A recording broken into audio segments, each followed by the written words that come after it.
May it please the Court, Amanda Lundergan from ICE Appellate on behalf of the appellants Daniel and Amy Wolkoff.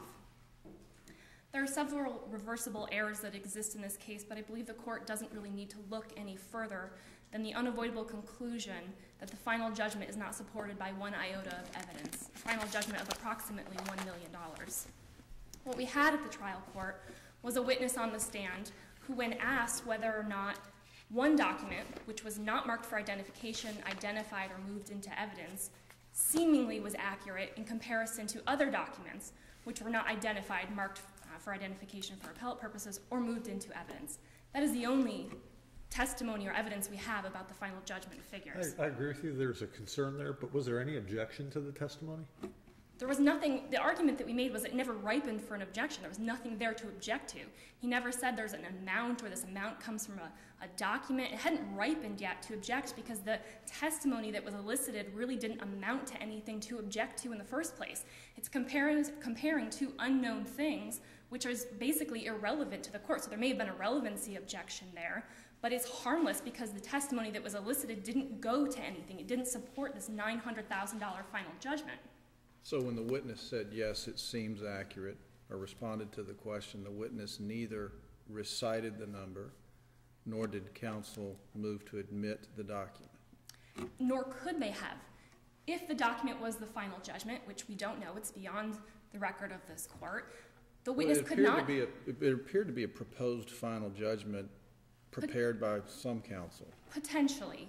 I was not trial counsel, my firm was not trial counsel, and I'm limited to the record just as you are, which we don't know what that document was. Could have been a piece of paper with a smiley face on it.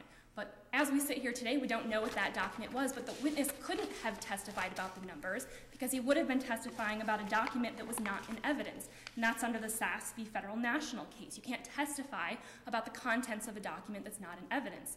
Going to your second point, they couldn't have moved that document into evidence even if it was a final judgment because I can't conceive of a document that would be more in anticipation of litigation than a proposed final judgment. It would have had no indication of reliability or trustworthiness. It would have been hearsay, and the witness who was on the stand, presuming that it was the attorney who created the final judgment, would be in no position to lay a business records exception to a document that his business neither created nor stored. So it would not have been admissible either way.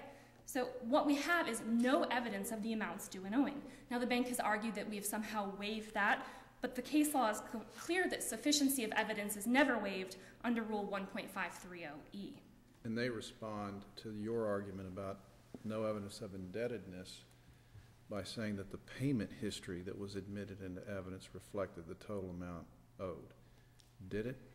I haven't seen it, but I haven't seen it either, Your Honor, and we would proffer that if those amounts were supported by that payment record, which keep in mind was a year and a half old by the time this case went to trial, so there was a year and a half of history that was not produced in those payment records, if it was supported in those records, they would have pointed to it at trial.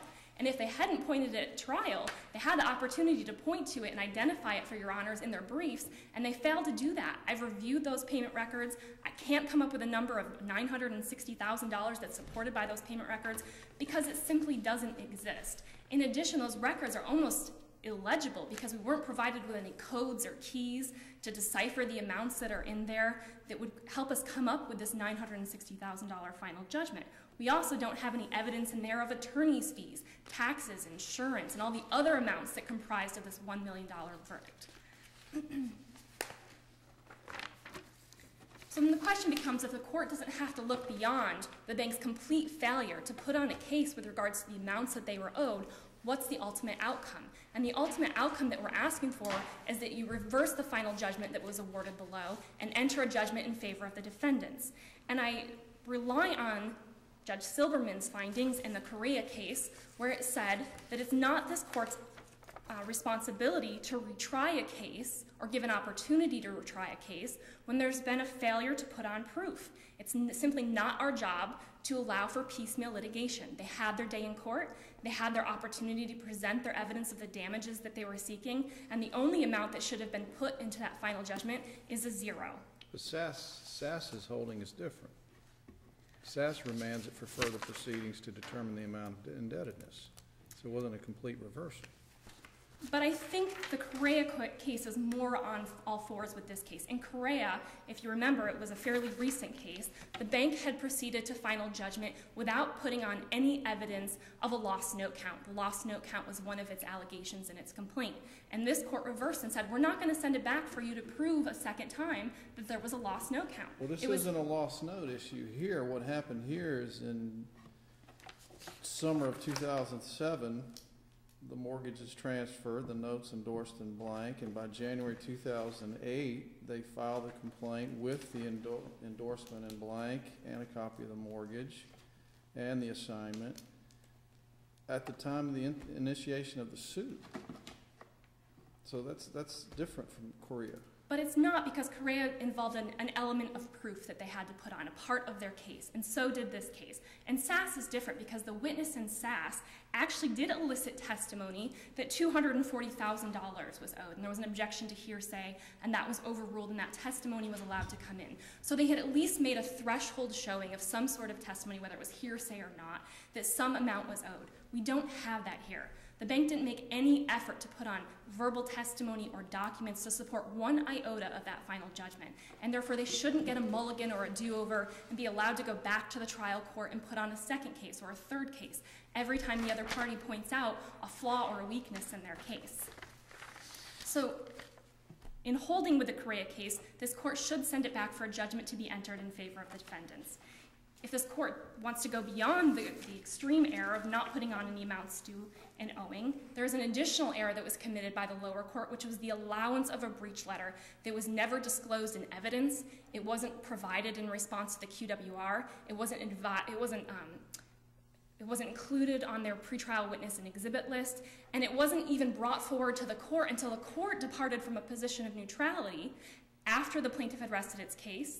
The defendant moved for involuntary dismissal and said, you didn't prove conditions precedent. That's an affirmative defense that we raised, and you didn't prove it because the only breach letter that you ever provided in discovery, the one that you included on your witness exhibit list, and the one that you proffered here today is dated 2 years after the filing of the complaint. And I think we would all agree that that is not compliance with paragraph 22. Well, by the time of the motion for involuntary dismissal, that's when it occurred, when the court allowed them to reopen the case and call Mr. Vent. Up to that point, what had transpired was Mr. Vent had testified that there were numerous letters of default sent to the Wolkoffs. The Wolkoffs testified and admitted to being in default, and they also admitted that someone was owed money, and they didn't recall receiving the breach letters. And then the Wolkoffs testified that they sent and received letters to the bank or the servicer to the same address and received responses. So why wasn't that within the trial court's discretion to allow Mr. Vent to come back and produce what he'd already testified about? Because it wasn't the bank who requested a continuance to go get those letters. The way that it arose, the plaintiff rested its case. The defendant moved for an involuntary dismissal on the grounds that they didn't prove compliance with paragraph 22, which was a condition precedent.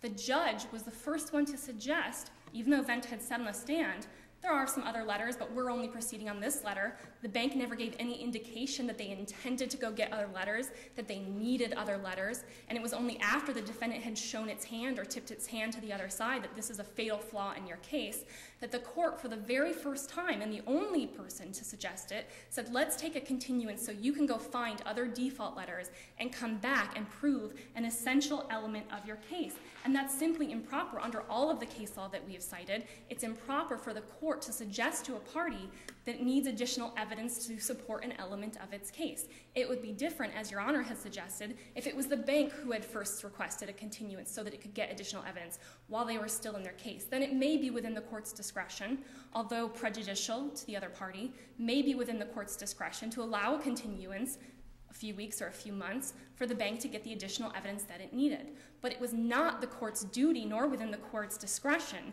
to suggest to the bank that I'm going to have to grant this motion for involuntary dismissal, and so you had better take a recess and go get the default letter that you need to prove your case. A default letter which you didn't bother to bring here today, even though the defendants raised it years ago in their answer and affirmative defenses, requested it in pretrial discovery. It was on their witness and exhibit list. It was an issue that was litigated the day of trial. You didn't bother to bring it, but I'm concerned that I have to enter a judgment in favor of the defendants, so I'm suggesting to you that you go get the default letter and bring it back. In addition to that fatal error of allowing the default letter to be entered, the bank also didn't prove standing. On appeal, the bank seems to have run away from its own allegations. In the complaint, it alleged that it was owner and holder. There was a copy of an endorsed promissory note and a self-serving MERS assignment to the plaintiff. At trial, however, the plaintiff put on no evidence that it was the owner and holder. In fact, it contradicted its own allegations, and for the very first time, put on evidence and allegations that it was a separate entity that was the owner and holder, in fact, a trust that this loan had been transferred into years before the case was filed.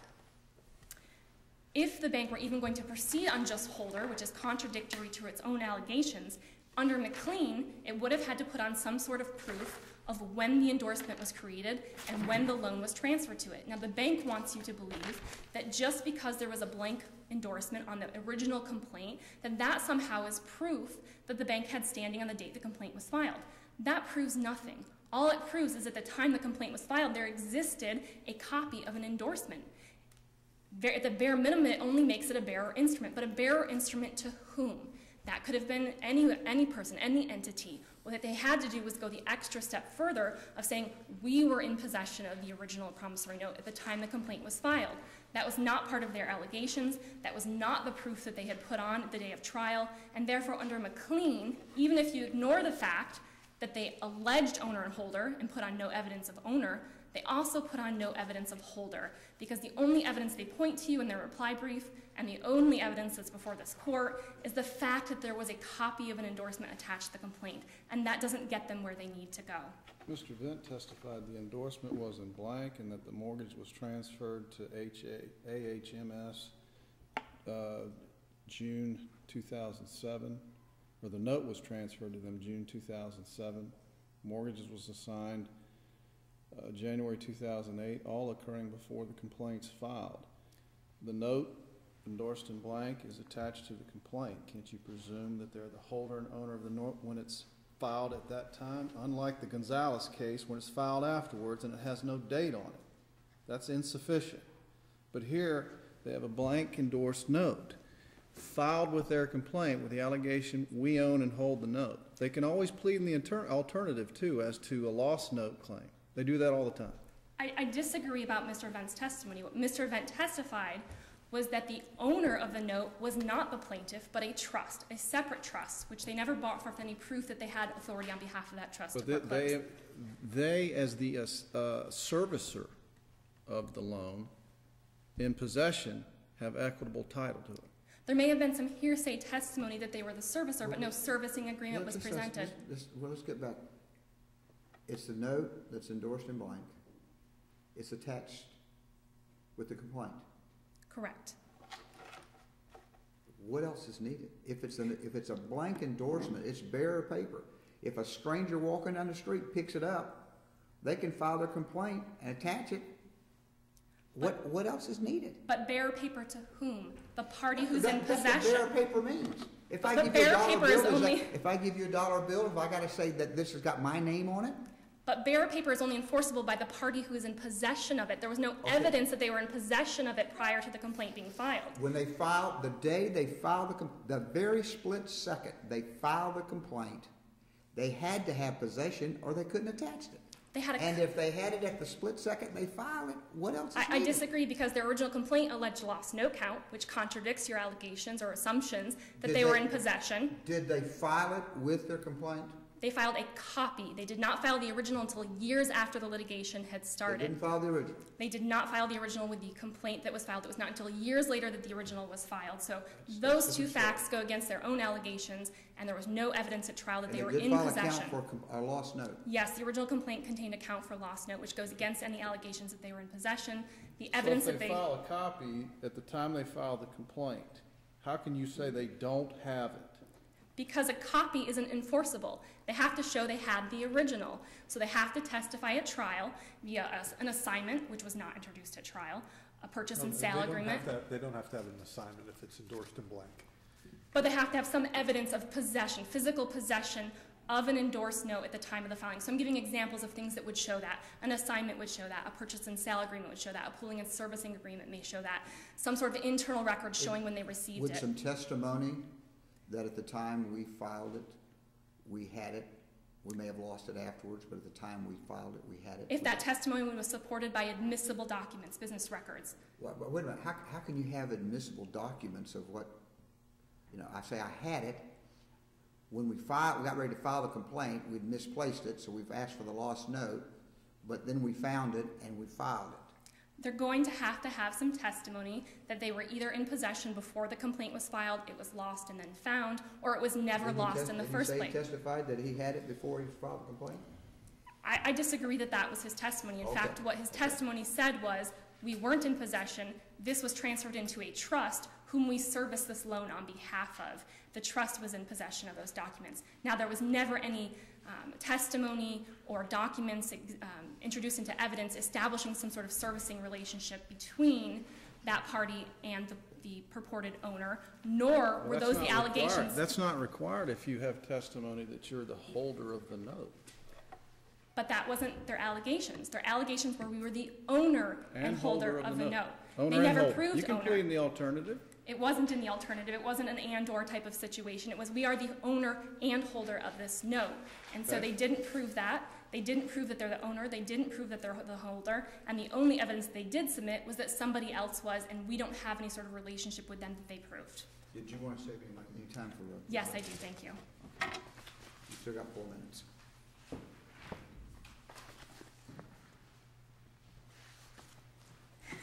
May it please the court,